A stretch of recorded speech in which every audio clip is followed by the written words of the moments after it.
I seem to be a magnet to demand avoidant people, being one myself, and it's my people, so I love it.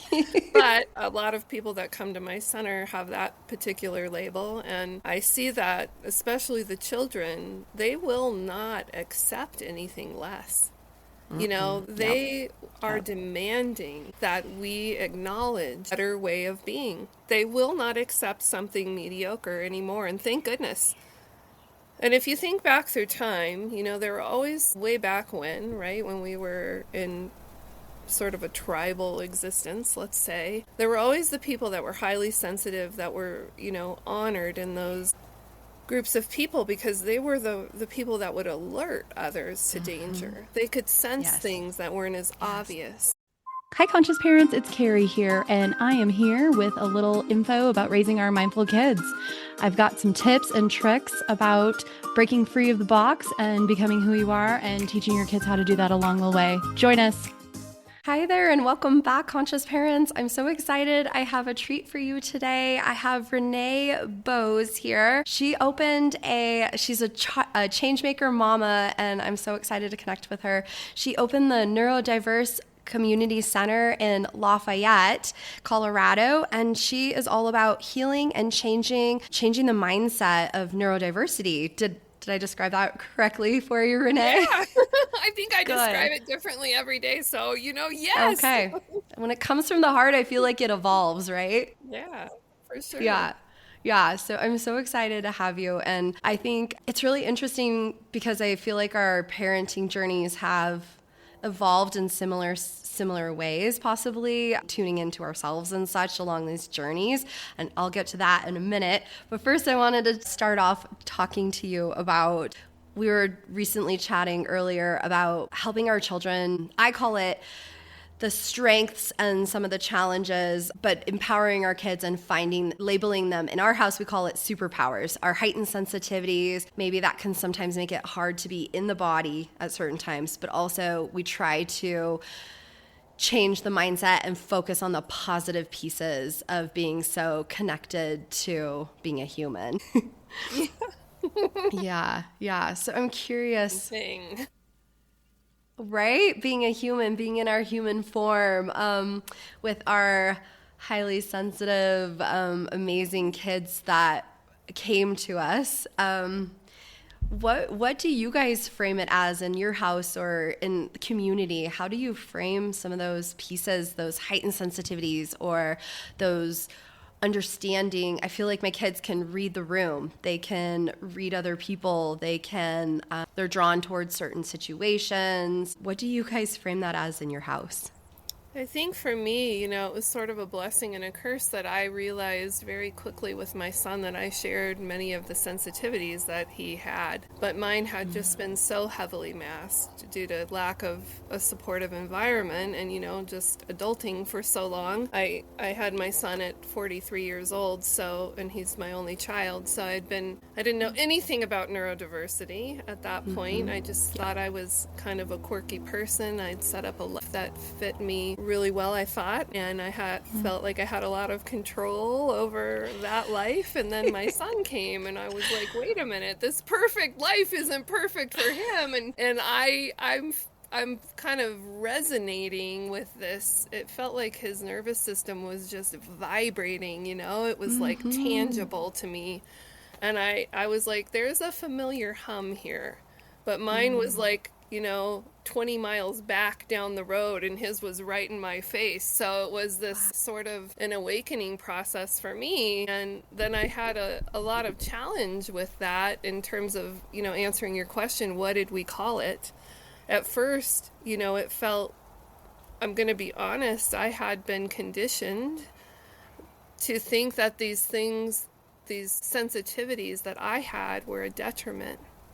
And so I looked at them like a problem initially in myself. And then, when you have a child that mirrors some of the things that you see in yourself as maybe less than ideal, you might think that they're less than ideal in a child. But very quickly, that idea that my son was perfect, I had this epiphany one day holding him, and we had a rough time. And he just looked so peaceful and so happy, which was kind of rare at that time. And I thought, he is so perfect. I knew it.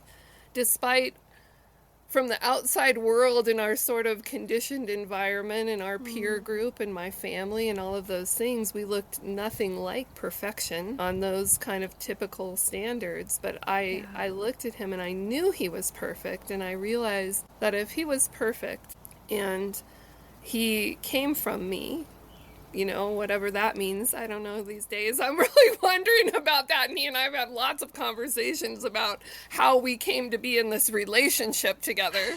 But whatever. He was in me and was out of my body, my meat sack. And I thought, well, if he's that perfect, there might be a tiny bit of that in me too. And it sort of changed the way I saw him, saw us, saw the sensitivities that we shared.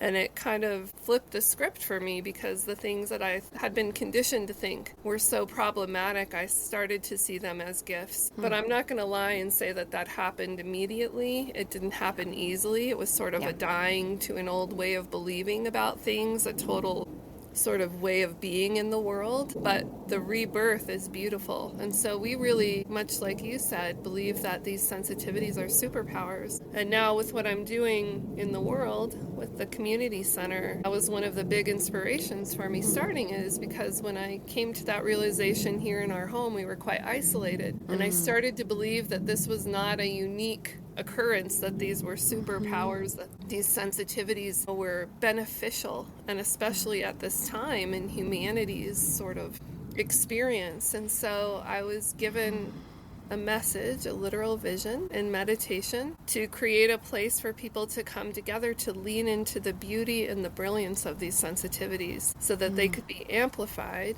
and so that these gifts, this energy that we can tap into, that we can feel, like you said, we can read the room, we can sense things. I think we are like magnets to certain frequencies, so that we can amplify them together. And I believe that it will change the experience that humanity has in the world, and it maybe by one encounter at a time. I'm not sure. It's a great experiment. So that's why I'm doing what I'm doing. And that's a really long-winded answer to your question. But we think they're superpowers. And I see it every day with the adults, the teens, the young adults, and the children that come to my space. It is evident. There is no doubt in my mind that what oftentimes the medical model deems as a deficiency, in the same breath could be seen as an extreme strength, a gift, something that is so needed. And I always say that everything that I see that those of us, myself included, that have these labels need to thrive,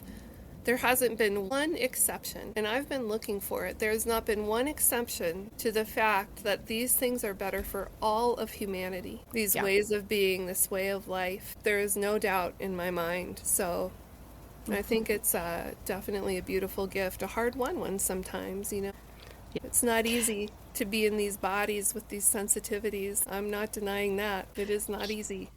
It's really interesting. I think I went through thank you for sharing your story. Yeah. It was a beautiful story. And it's interesting because I was a speech therapist and an elementary educator beforehand. So my previous education taught me to look for the errors in a person to help fix those errors. That's what I was trained to do as a speech therapist, right? To diagnose and then treat.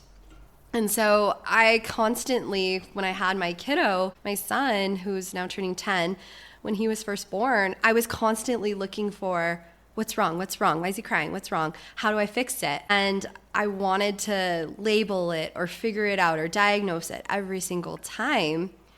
Whereas now, and so much healing and so much spirituality and all of these pieces that you kind of mentioned that helped to get me to where I am now. Also on a very similar path, using the podcast, whereas you're using a community center, it's really cool because I'm trying to share with the world that these kids are coming in a loud way to help us come back to some of the basic human pieces, which is connection, knowing ourselves, slowing down our lives, being within nature sometimes if the kids are in that zone, if we're having a good day. But yeah, those pieces that maybe you and I couldn't achieve when we were younger because we weren't allowed to be the high maintenance kid.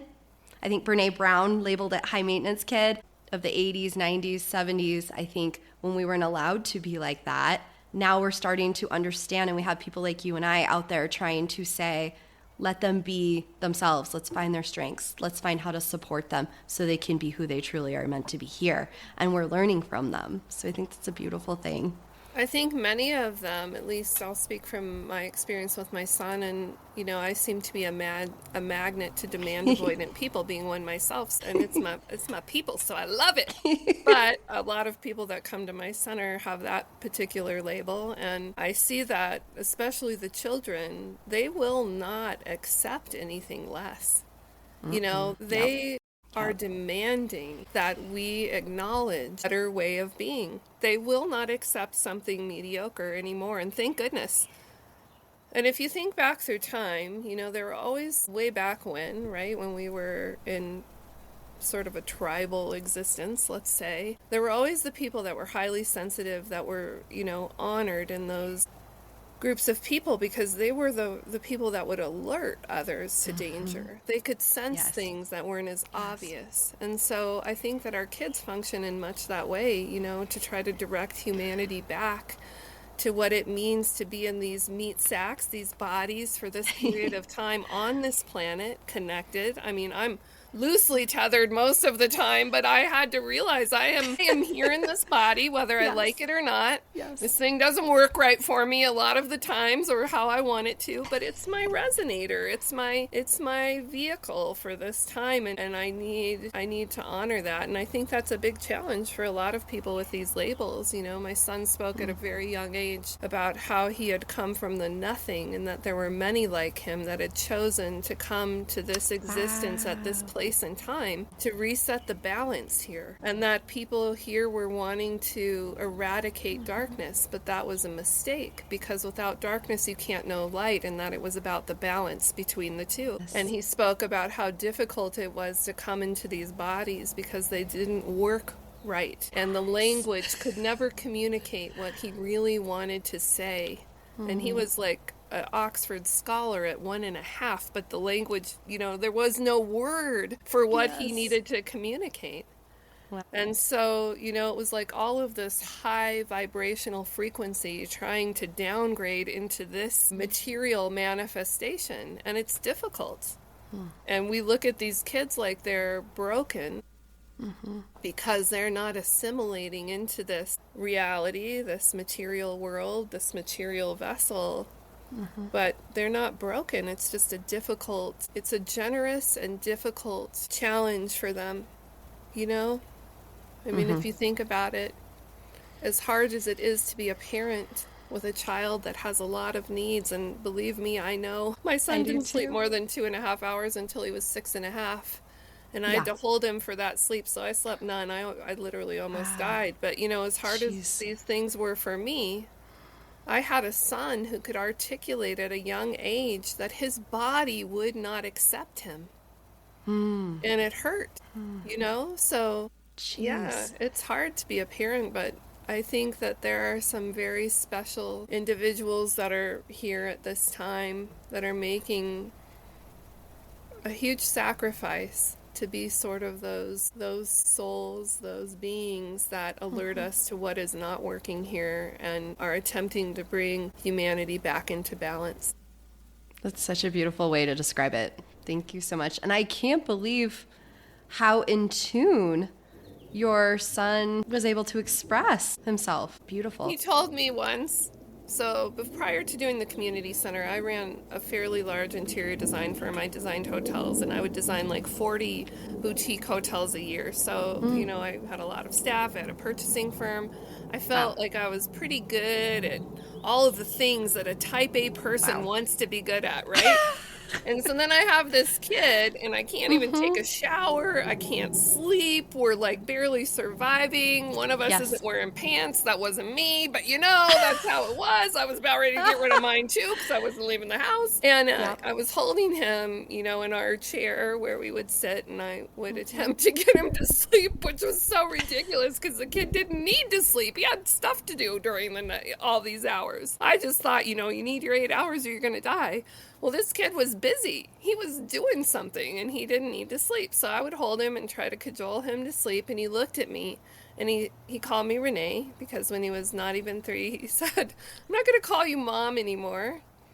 And at this point, he had like 2 sides to him. One was like an Oxford scholar and the other one was a little surly. So I was hoping that what he was going to call me was going to come from the one side, not the other.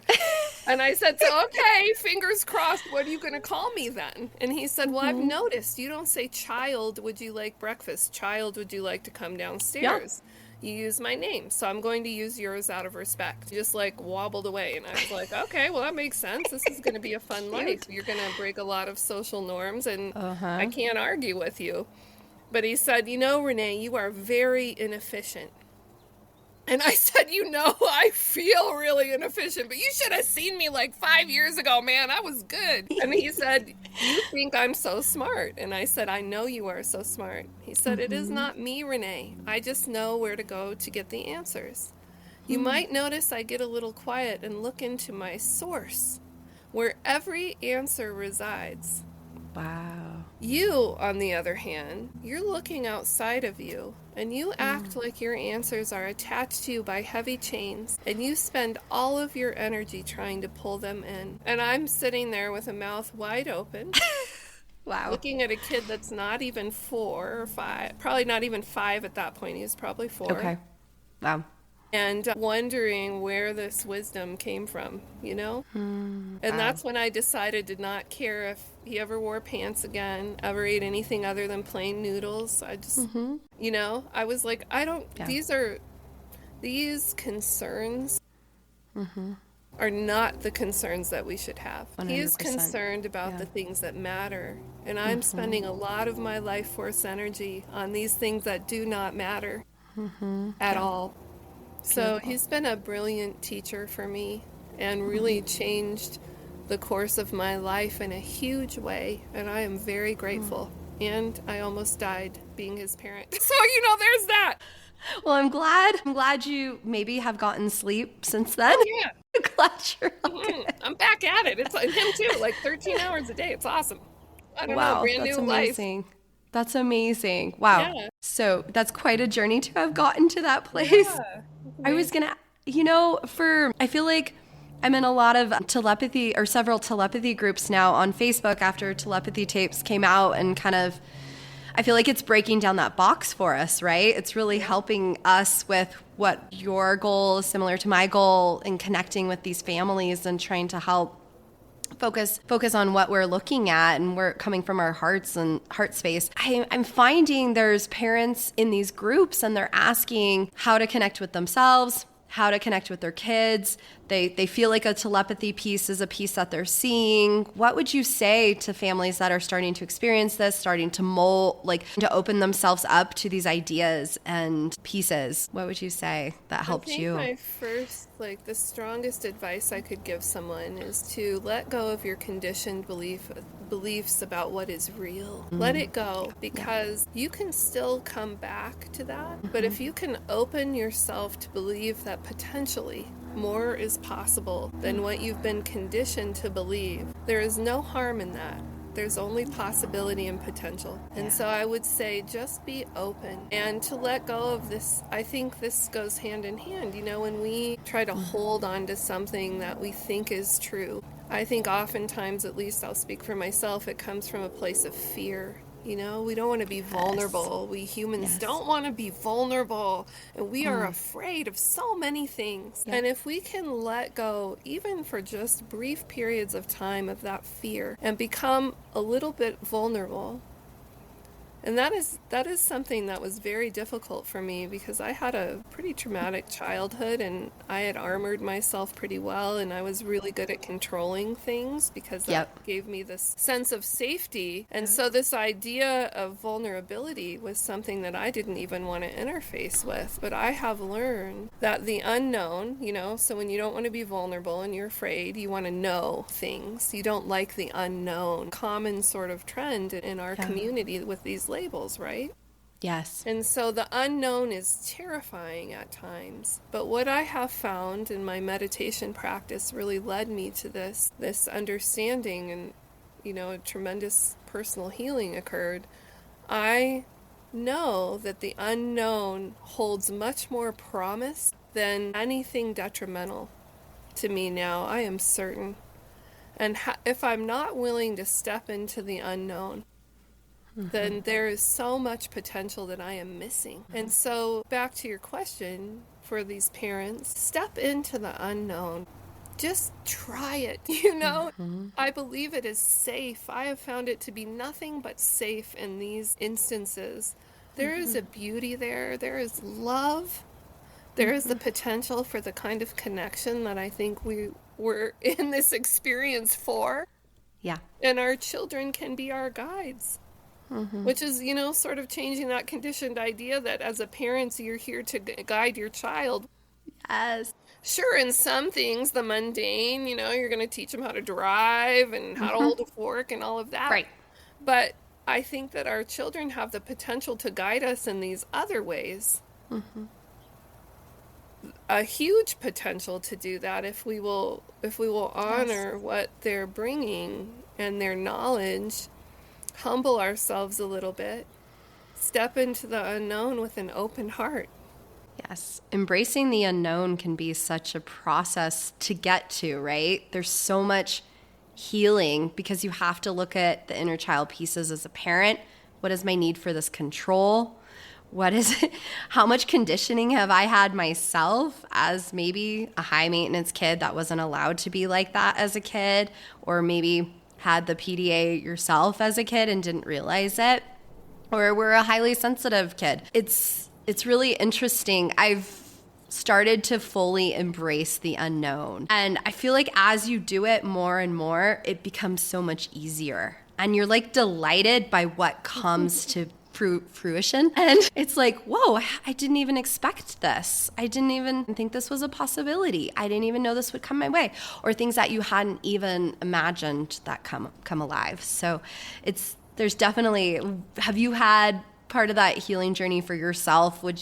I don't know. I know it's probably my healing journey was very long as well. And I was raised spiritually. I had a good, a pretty stable childhood. There was a lot of control in my childhood, but I know I see why I was in so much control, because I had to be in control, because I was control.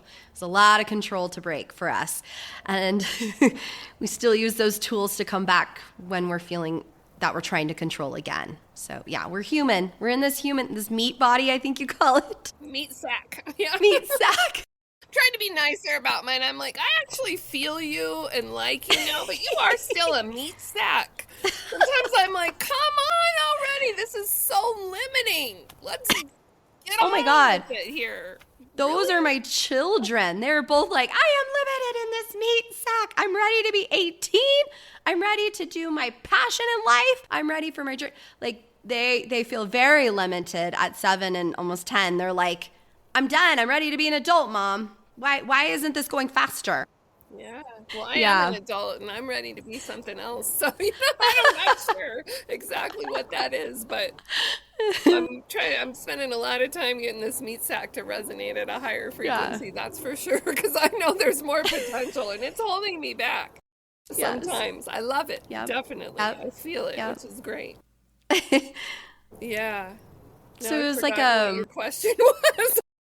No worries. I was thinking, you don't have to share all the pieces that you went through, but I think for me, when my son was born, I was really trying to control the situation. I had told my husband, I'm a speech therapist. I'm an elementary educator. I got this. I know this. I can do it. you're good. You can backseat. But as soon as he was born and looked in our eyes, we were like, holy smokes, our world is shaken. I know nothing. And then my husband said, he's beautiful, Carrie. And he turned and looked in his eyes and he was like, wow, we don't know anything. Both of us were just rocked to our core. Yeah, from that. And then, we have a little bit of that, the demand avoidance and the oppositional force as well. It's like the more we push, the stronger the pushback came. So there was a lot of healing journey for both my partner and I to figure out how to be more of a cooperative participant with our son, to hear him, to connect. Did you feel like you had to heal pieces of you and your journey to get where you're at? Yeah, most definitely. We are a family of 3 autistic demand avoidant individuals, and I'm also ADHD, so I've got a third sort of characteristic there. Yeah. And we didn't know anything about any of this when we started this journey. Yeah. And so it was quite a learning experience for us. This desire for control was very strong in all 3 of us.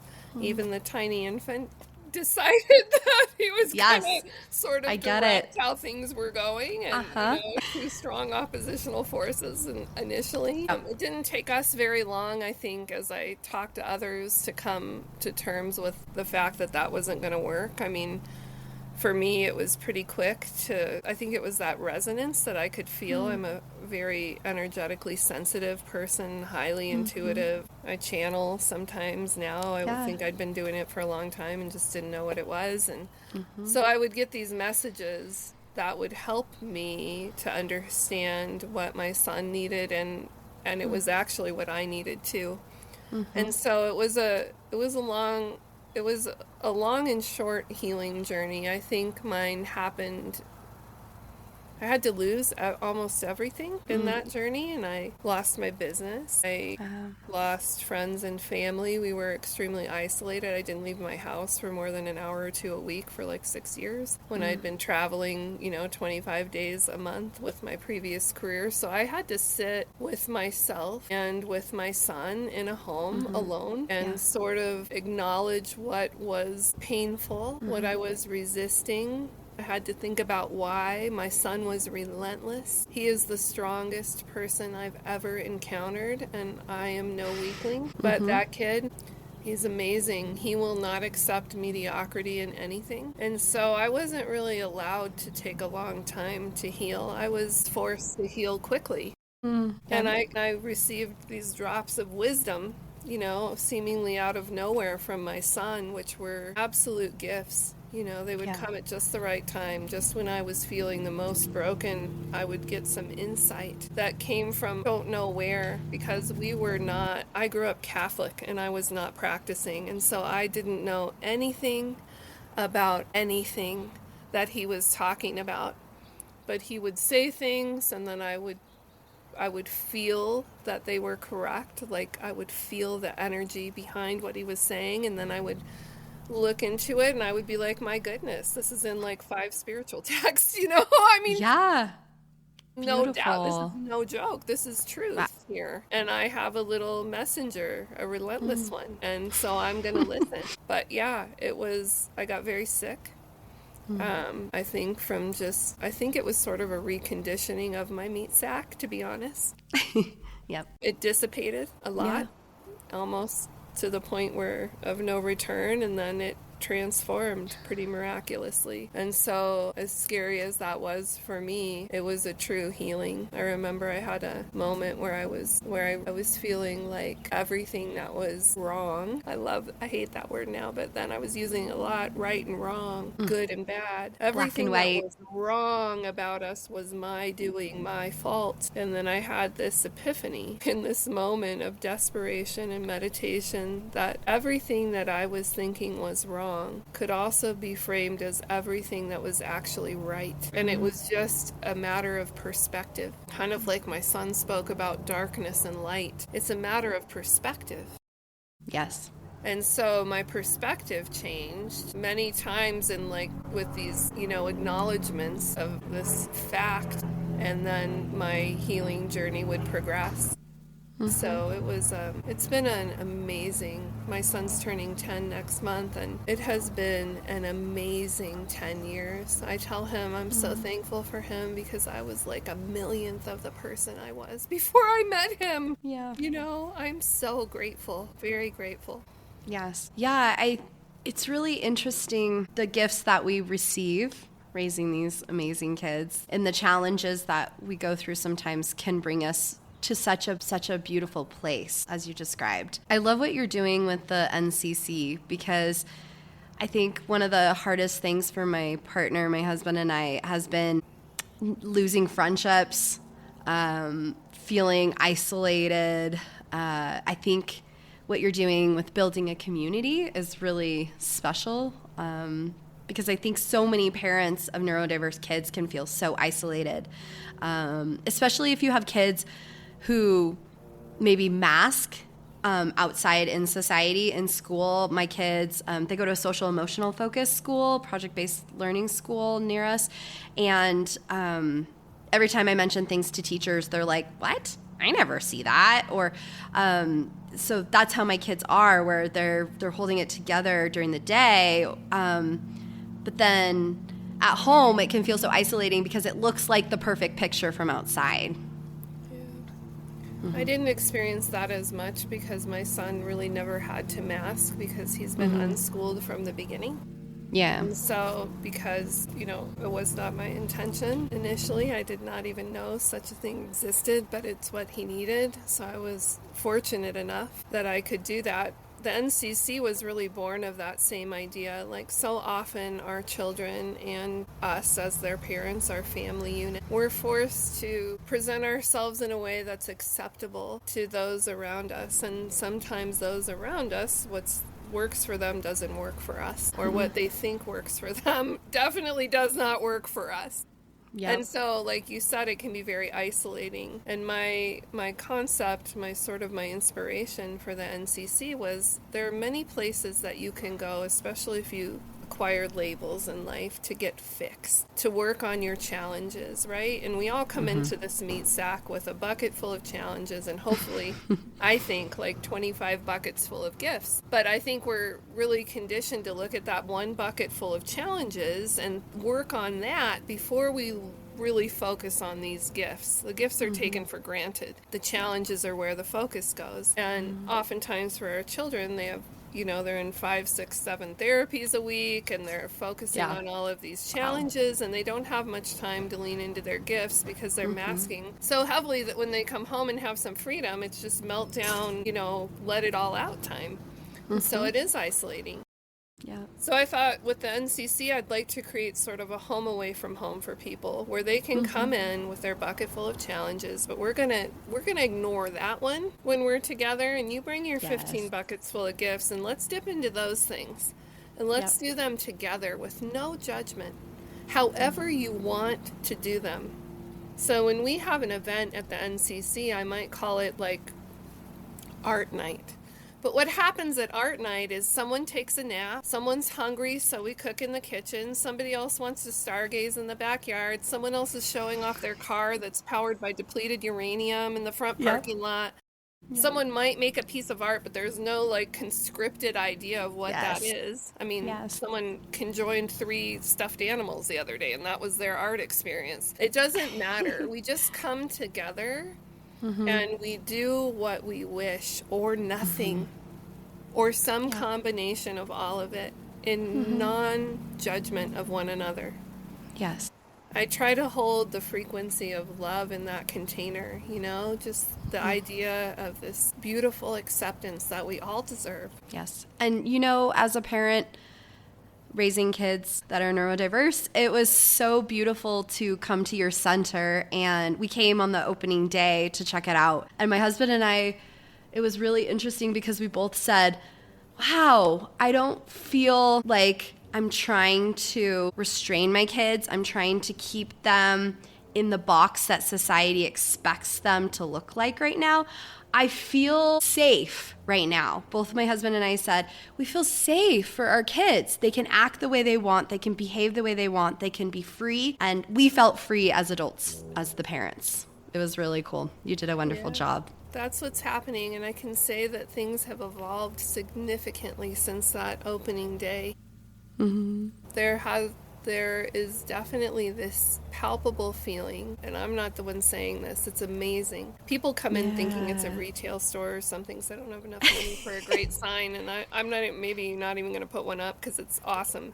That random people will come in and they'll step like 5 feet in the door and they'll go, what is this place? What are you doing here? Yeah, it's Oh beautiful. my gosh, it feels so wonderful. And they're perplexed, and I tell them, and then they're in tears and they want to volunteer, and then they tell me that maybe this is their neurotype, they're curious about it. And there's definitely the concept, the message I was given, and I just had the container and enough crazy to try to do it with no money and no help. So that's my MO, so let's do that.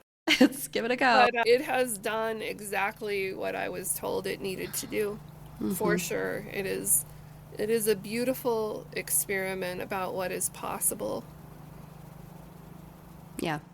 Thank you so much for sharing your journey and your family and how you've found this whole piece of you, how you found NCC, how you followed this path that you were led along.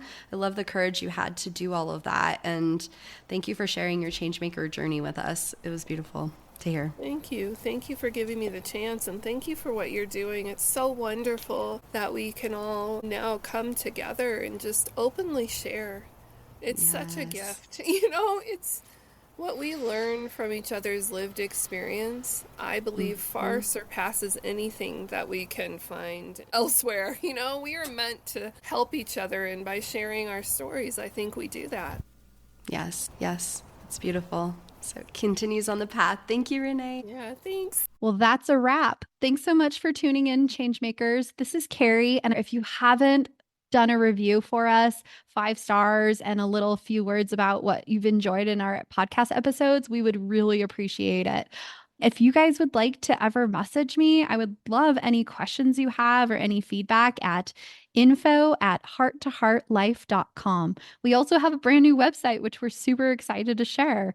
It's hearttoheartlife.com. Thanks so much for tuning in, and happy life, happy times, Changemaker families. Bye. Please remember that the information shared on this podcast is educational in nature and does not constitute licensed mental health advice. If you need such advice, you should speak with a licensed professional about your unique situation. Thanks so much, happy listeners.